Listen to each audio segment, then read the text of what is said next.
Magandang araw po sa ating lahat muli at tayo po ngayon mag-share ulit muli ng ating experience at makikita po natin dito yung ating site po na ating binabalik-balikan para i-detect yung tunnel network sa isang lugar na to. So, at ito po yung ating update po sa ating pag-detect dito. At ipapakita ko po sa inyo, ito po yung creek po, ito ay creek or sapa. Ito po medyo malaking sapa po ito. So ito po yung sapa na yan. At medyo malaki nga po ito. At ito yun sa taas. Sa taas po yan. And then dito po panda yung part na babagsak siya. So dito po yung part na kulayan po natin. False.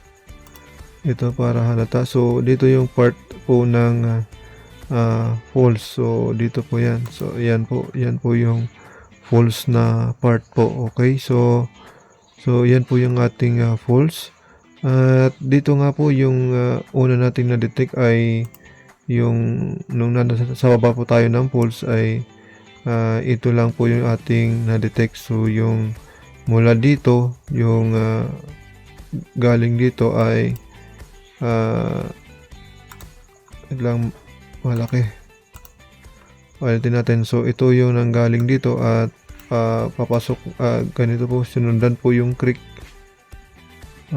papunta po rito and then papasok po siya ng bundok. So yun po yung una po nating na-detect. So at yung pangalawa naman ay na tunnel ay ito po yung isa. So ito naman po ay dito po siya. So ito sinundan niya po ito at papunta po dun sa wall. So ayan po. So ganyan po siya. Yung na-detect po lang natin nung yung isang tunnel. Okay, kasi dalawa nga po yung ating na-detect. So ngayon yung inulit po natin at pinuntahan po natin muli at inulit natin dinetect at sa taas naman tayo nag-detect, kaya nakita po natin yung karugtong po nito ay nandito, umakyat po siya sa taas and then hanggang dito. Okay, so umakyat po siya yung tunnel na yon. At dito sa may gilid na to ay tumigil po siya yung tunnel na yon. At yung isa naman po ay dinetect po natin. Ito po ay pumunta po dyan, pumasok po sa bundok at diniretso po yan at ayan hanggang dito at dito po yung ending po niya. So dyan po yung nag-end din po yung isang tunnel. At mayroon pa pala akong na-detect dito na isa rin na dugtong nito. Yung isa nito ay papasok po at mayroon din pong papasok hanggang dito. So nag-end po yung tunnel din po dyan. At dyan po yan nag-end yung mga tunnel at yan po yung makikita natin. At di rin po natin alam kung ito ay nagkasalubong yung tunnel na to or magkahiwalay sila or crossing ba ito or nagkahiwalay sila. So hindi natin yan madetect. So basta ganyan yung itsura nya. At yung mga deposito po natin na detect dyan ay dito po sila.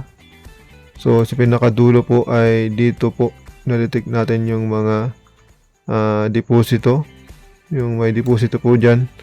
Meron po ditong deposito din po sa dulo. At meron din po dyan. So yan po yung kung saan po yung deposito po natin na na-detect. At yan po yung nakita po natin. At ang ating natansya po dyan ay umaabot po ito ng nasa ang lalim po niya ay 25. Base po sa ating detection ay 25 to 30. At yung Ito naman ay umaabot po ng 20, ito po ay 20 to 25 yung lalim po niya. At ito naman po ay umaabot din po siya ng 25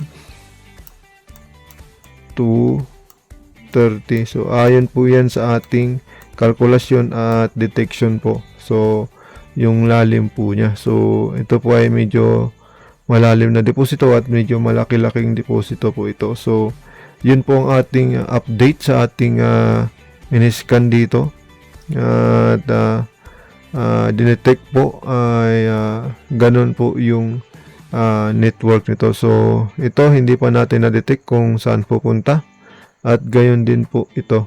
So, hindi po natin na-detect pa kasi medyo masukal po yan yung part na yan. Kaya medyo nahihirapan tayo. So, ayan. At yun po ang ating update dito sa site na to. Ito po ay nilagyan ko po ng title na site 3. Okay, so ito po yung ating site na isa. So, maraming salamat po sa pagsubaybay at God bless po sa ating lahat.